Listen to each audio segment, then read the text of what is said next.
اب فرشتوں نے کہا اے لوط ہم تیرے پروردگار کے بھیجے ہوئے ہیں، ناممکن ہے کہ یہ تجھ تک پہنچ جائیں، پس تو اپنے گھر والوں کو لے کر کچھ رات رہے نکل کھڑا ہو، تم میں سے کسی کو مڑ کر بھی نہ دیکھنا چاہیے بجز تیری بیوی کے، اس لیے کہ اسے بھی وہی پہنچنے والا ہے جو ان سب کو پہنچے گا، یقیناً ان کے وعدے کا وقت صبح کا ہے، کیا صبح بالکل قریب نہیں؟ قالوا یا لوط، جب لوط علیہ السلام کی اس قسمہ پرسی کو دیکھا کہ لوط علیہ السلام کہہ رہے ہیں کاش کوئی ایسا ہوتا جس سے میں پناہ لے لیتا، تو جب فرشتوں نے دیکھا کہ لوط علیہ السلام اب بہت زیادہ ٹینشن میں آ گئے ہیں، بہت زیادہ پریشانی میں آ گئے ہیں، تو پھر فرشتوں نے راز فاش کر دیا اور لوط علیہ السلام سے کہا یا لوط انا رسول ربک۔ یہ کیسی عجیب بلاغت ہے اور اللہ کی کیسی حکمت ہے۔ پہلے مرحلے میں ہی لوط علیہ السلام کے پاس جو فرشتے آتے وہ کہہ دیتے کہ ہم فرشتے ہیں، تاکہ لوط علیہ السلام کو جو اتنی ٹینشن ہوئی وہ ہوتی نہیں، لیکن اللہ کی حکمتیں ہیں، اللہ اپنے نیک لوگوں کو کچھ پریشانی میں ڈالتے ہیں تاکہ ان کی بھی آزمائش ہو، اور اللہ تعالیٰ برے لوگوں کو موقع بھی دیتے ہیں گناہ کے، موقع دیا اللہ نے ان کو گناہ کا، اور تاکہ ان پر حجت تمام ہو جائے۔ اب جب عذاب آئے نا تو بڑا عذاب آئے، یہ قیامت کے دن یہ نہ کہہ سکیں کہ اللہ نے ہم پہ ظلم کیا ہے، بلکہ اللہ ان کو قیامت کے دن بتائے گا کہ دیکھو میرا پیغمبر کتنے سالوں سے تمہیں سمجھا رہا ہے کہ لڑکوں سے بدفعلی مت کرو، بدفعلی مت کرو، عورت سے نکاح کرو، بدفعلی مت کرو، تم اس کی بات ایک تو رد بھی کرتے تھے اور دشمنی میں اتنے آگے بڑھ گئے کہ تم نے ایک عزت دار شخص جو پیغمبر تھے، عزت دار تھے، ان کی عزت کا بھی خیال نہ کیا۔ یہ سوچ لیتے چلو ہم لڑکوں سے بدفعلی کرتے ہیں مگر ہم پیغمبر کے گھر میں آ کے تو یہ کام نہ کریں نا۔ لوط علیہ السلام کی تو ایک قوم میں عزت تھی، ایک بڑے سمجھے جاتے تھے، ظاہر ہے پیغمبر تھے، پیغمبر ہمیشہ اچھے خاندانوں میں پیدا ہوتے ہیں، تو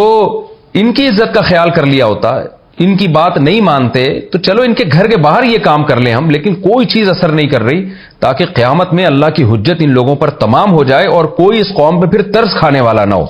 کوئی یہ نہ کہے کہ اللہ نے اس قوم کے ساتھ ظلم کیا۔ تو یہ اللہ کی حکمت ہوتی ہے۔ اس سے ہمیں سبق ملتا ہے کہ بھائی گناہ اگر آپ کے لیے آسان ہو رہا ہے نا تو یہ مت سمجھو کہ اللہ عیاشی کے موقع دے رہا ہے، یہ سمجھ لو کہ اللہ آپ کو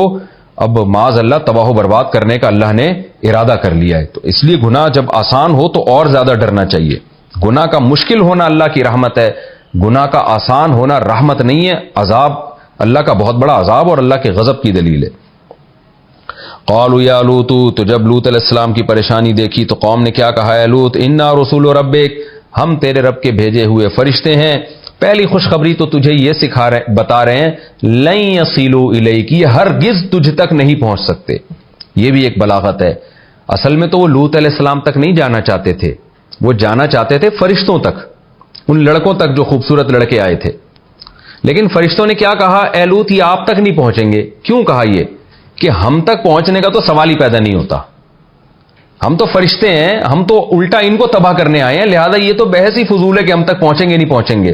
بات یہ ہے کہ جب یہ ہم تک آنے کی کوشش کریں گے تو آپ رکاوٹ بنیں گے، آپ ان کے سامنے آ کے کھڑے ہو جائیں گے تو پہلے ہی آپ کو قتل کریں گے یا آپ کو ہٹائیں گے راستے سے، تو یہ آپ تک بھی نہیں پہنچ سکتے، ہم تک تو سوال ہی پیدا نہیں ہوتا نا۔ تو آپ بھی جب ہمارے دفاع میں کھڑے ہوں گے نا تو ہم تک پہنچنا تو دور کی بات، یہ آپ کو بھی ہاتھ نہیں لگا سکتے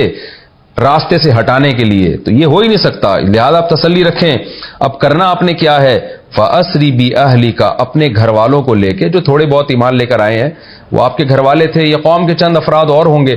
ان کو لے کے رات کے تھوڑے سے حصے میں آپ گھر سے نکل جائیں۔ قرآن میں دوسرے مقام پر آتا ہے کہ اللہ، یعنی حدیث میں اور روایات میں آتا ہے کہ ان کی آنکھوں پہ اللہ پردہ ڈال دے گا، آپ جب دوسرے راستے سے نکلیں گے تو ان کو آپ نظر نہیں آئیں گے، وہ تو گھیراؤ ڈال کے کھڑے ہوئے تھے نا کہ نکلنے بھی نہ پائیں۔ تو آپ اپنی قوم کو لے کے، جو آپ کے ساتھ ایمان لانے والے لوگ ہیں یا آپ کے رشتہ دار لوگ ہیں، ان کو لے کے راتوں رات آپ یہاں سے نکل جائیں، ہم یہیں بیٹھے ہیں اور اس قوم کو تباہ کر کے ہم جائیں گے۔ فَأَسْرِ بِأَهْلِكَ، راتوں رات آپ اپنے گھر والوں کو لے کے، بِقِطْعٍ مِّنَ اللَّيْلِ، رات کے تھوڑے سے حصے میں لے کے نکل جائیں، وَلَا يَلْتَفِتْ مِنكُمْ أَحَدٌ، پیچھے مڑ کے آپ میں سے کسی نے نہیں دیکھنا، إِلَّا امْرَأَتَكَ، مگر آپ کی بیوی۔ کیا مطلب؟ دو مطلب ہو سکتے ہیں اس کے، کہ یا تو یہ کہ آپ سب کو لے کے نکل جائیں، بیوی کو لے کے نہ نکلیں، یا یہ مطلب بھی ہو سکتا ہے کہ سب کو لے کے نکل جائیں تو ظاہر ہے بیوی بھی نکلے گی اس میں، لیکن پیچھے مڑ کے کوئی نہ دیکھے، مگر ہم آپ کو اطلاع دے رہے ہیں کہ بیوی آپ کی پیچھے مڑ کے دیکھے گی۔ وہ پیچھے مڑ کے دیکھنے کا مطلب کیا ہے کہ اس قوم پہ جب پتھروں کی بارش برسے گی تو پیچھے مڑ کے اللہ کے اس عذاب کو دیکھنا نہیں ہے،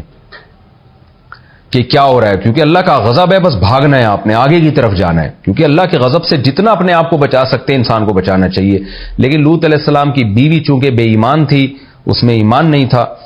تو وہ دیکھے گی کہ واقعی عذاب آ بھی رہا ہے کہ نہیں آ رہا، کیونکہ اس کو یقین نہیں ہوگا. جو ایمان والے تھے ان کو تو یقین ہوگا بھائی پیچھے جب لوط علیہ السلام نے کہہ دیا کہ عذاب آ رہا ہے تو آ رہا ہے، بس نم مت دیکھو، بس بچاؤ اپنے آپ کو. لیکن بیوی جو ہے نا وہ دیکھے گی کیا میرے شوہر نے سچ کہا بھی ہے کہ نہیں کہا، تو ذرا دیکھوں میں معائنہ کروں واقعی یہ سچ کہا ہے، تو وہ پیچھے دیکھے گی اور اس کے اوپر بھی عذاب آئے گا. چنانچہ روایات سے یہی پتہ چلتا ہے کہ لوط علیہ السلام کی بیوی نے پیچھے مڑ کے دیکھا اور جو پتھر اس قوم پہ برس رہے تھے انہی میں سے ایک پتھر لوط علیہ السلام کی بیوی پہ آ کے لگا. اللہ ہم سب کو اپنے عذاب سے محفوظ رکھے. انہ مصیبھا ما اصابہم، بے شک اس عورت کو وہی کچھ پہنچے گا جو اس قوم کو عذاب پہنچے گا، یہ بھی اس عذاب میں ہلاک ہوگی.